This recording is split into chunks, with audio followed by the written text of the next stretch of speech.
Huku wasiwasi dhidi ya athari za mabadiliko ya tabia nchi hasa katika sekta ya kilimo ukiendelea kusheheni anga, mwenyekiti wa kampuni ya mbegu nchini Wangoi Ngereshi amejitokeza paruwanja na kuwahakikishia wakulima kuwa serikali itawapa miche yenye uwezo wa kustawi hali yoyote ile ya anga katika msimu huu wa upanzi.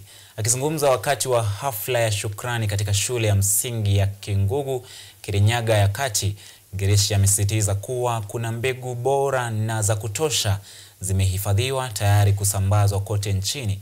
Kwa mujibu wa mwenyekiti huyo, hatua hii inalenga kuwasaidia wakulima katika kukabiliana na mabadiliko ya tabia nchi pamoja na kupiga jeki uzalishaji wa chakula nchini.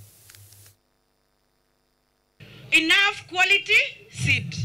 We have made sure kuna enough quality seed, mbegu ambayo inaweza kustahimili kila aina ya weather, si ndio? Sasa mtu akienda mahali yako na afanye ile kazi amepewa, ni vibaya.